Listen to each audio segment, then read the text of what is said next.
I'm the executive director of the Toronto Real Asian Film Festival. My name is Deanna Wang, and please join me in welcoming back Jackie Chung, Justin Chon, and Wayne Wang.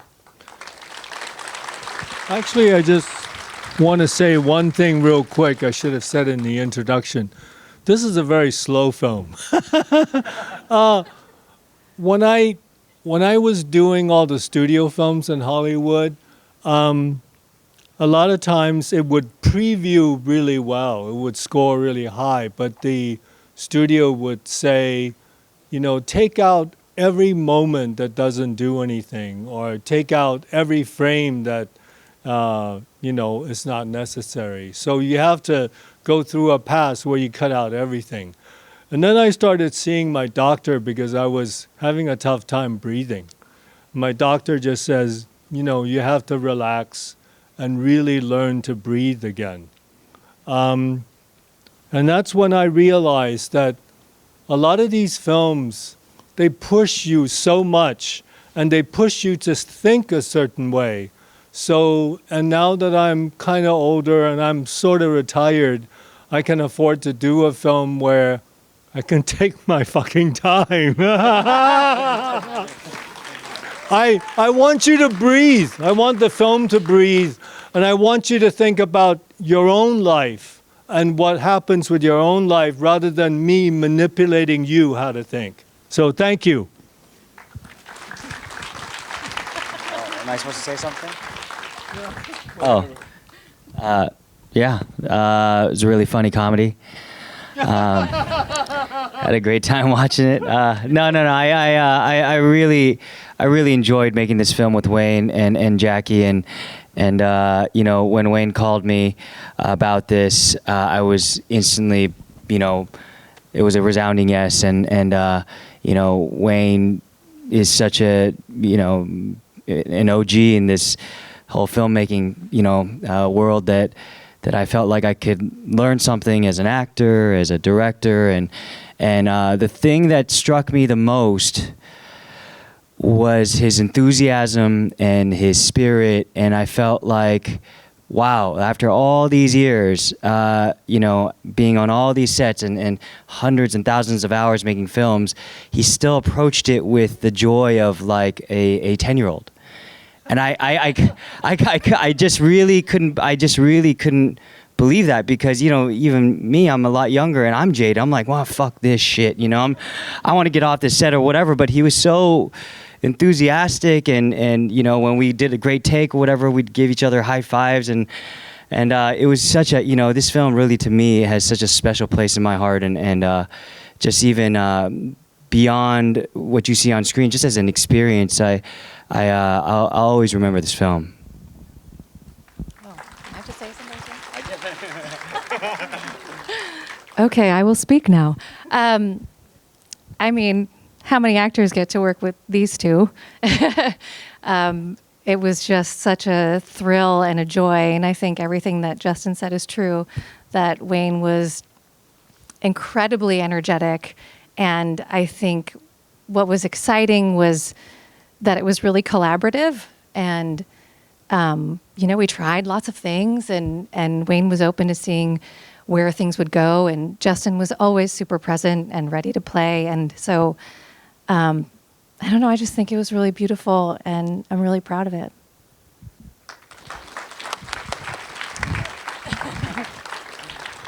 Is it my turn now?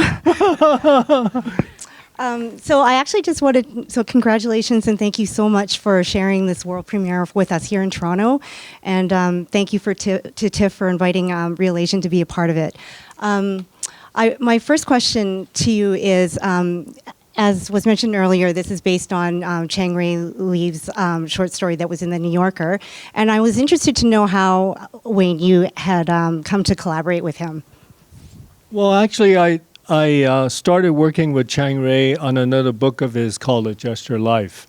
And we worked on that for almost 10 years. And it's a beautiful book, a beautiful script, but we could never get the money to get it made. I mean, it's amazing. I mean, when we went to Korea, we went to Japan, they all have their own political problems with it. We went to China, nobody wanted to make it in the end. Everybody said, oh, this is really important. Comfort Woman is really important. You got to make this film. But we never got the money to make the film. So, and then I've always known this short story, and after my mother passed away, I thought about it a lot. And so recently, I had lunch with Chang-rae, and I said, let's just do something. Let's just, whatever money we have, whatever situation we have, just do it. I'll take the short story and make it into a film. So that's how it all happened. I had one more follow-up question on that. So, because you began your career with Chan is Missing, and depicting the Chinatown community in San Francisco, and then to move forward to here, where it's a very Korean American story. And I wonder if you could talk about sort of the differences or the nuances or things that you thought about in portraying as a Chinese American director. Yeah, I was very careful, and I think Justin helped me a lot. I really knew nothing about Koreans except that they're pretty violent and always into revenge. I saw a lot of Korean films, and it's always about revenge. Revenge is a big thing. So I said to Justin, you should kill your mother at the end.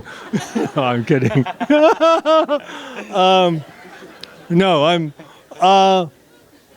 one small things. We did the set dressing for the kitchen, and we did it kind of so-called the Asian way, but more Chinese.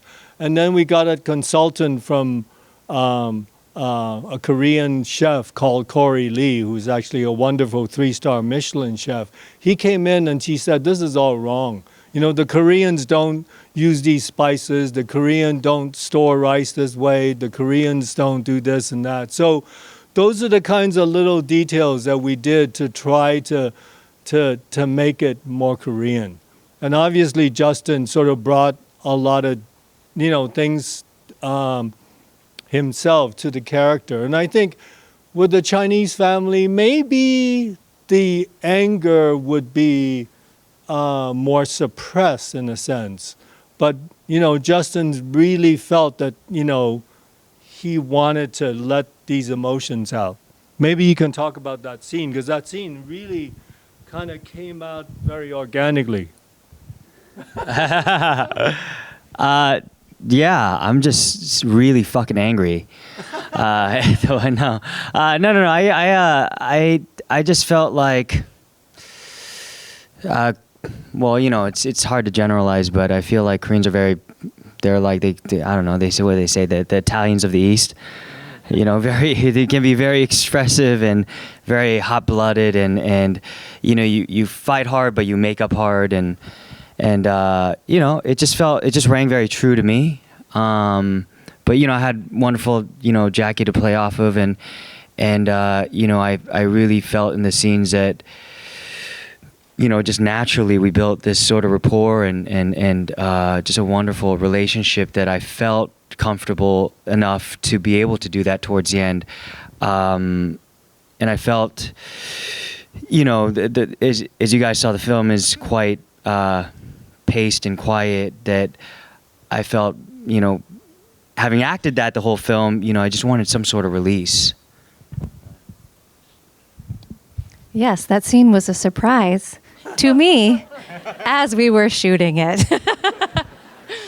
But, because it had been such a wonderful experience, I felt so open and ready for whatever. So when Justin climbed on my head, I said, yeah, okay. I'll just go with this because I trust them both completely. Well, I saw Jackie in a play at the Berkeley Rep, and she was wonderful, and I really felt she was very authentic as a Korean character. And I talked to her, and she said, I'm just going to play my mom. I think you did, right? So I think I'll open it up to the audience. If anyone has any questions, if you could keep it quick and to the point, and I will repeat the question. Not all at once. At the back? A budget question. I I really shouldn't answer that right now, but I would say it's really low. It's whatever money we could scrape together, and I have to say, even getting them here, part of it was the festival supporting us, and part of it was really some producers giving us some donations. So but I enjoyed it. It's like going back to the China's Missing Day, where I had $25,000 and I said to the Asian American crew, just do it. I don't want to wait around. I had a roommate when I was going to film school, and he said, no matter what you do, if you want to make a film, just go rob a bank and do it. And I've always sort of functioned on that theory. Do we have more questions? Over here. The question is, how many takes were done for each of the scenes? These guys were really good, I'll tell you. A lot of times I ended up using the first take. I would say we did 2 or 3 takes just for protection, but they knew what they were doing. They were into the character, and one of the things I always told them was that I don't want you to do anything. Just say the lines and just be yourself. And the first take was usually the best take. Over here.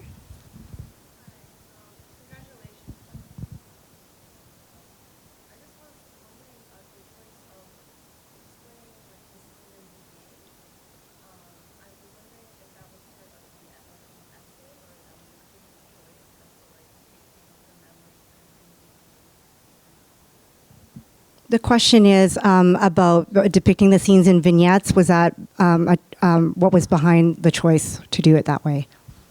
Well, the film is actually one day of Justin preparing the New Year's Eve dinner.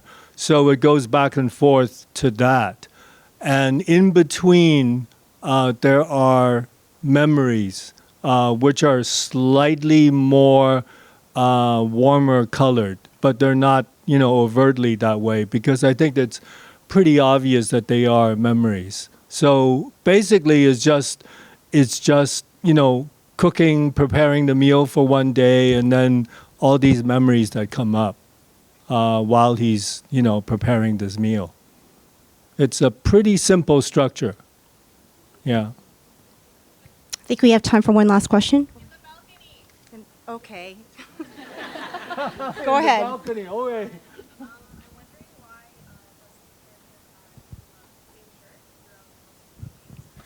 The question was, why did Justin's character have the same shirt throughout the movie? Because we're broke. No, but like Wayne just explained, it happens over one day. And I don't want to speak for Wayne, but those memories, I don't think they're supposed to be taken super literal either. Yeah.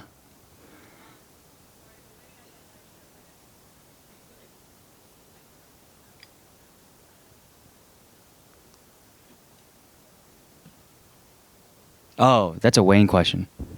What do you mean a conceptual level? The memories are also stylized too. I think it's not real. It's not like a real flashback, so to speak. It's in his mind, so he's always wearing the same shirt again. And because we couldn't afford another shirt also. And I always like actors. I always tell actors to wear the same things. So in editing, if I need to change anything, I don't have to. It's much easier, I'll tell you. So I think that's all the time we have. So thank you to everyone, and thank you, Wayne, for bringing us this film. Thank you.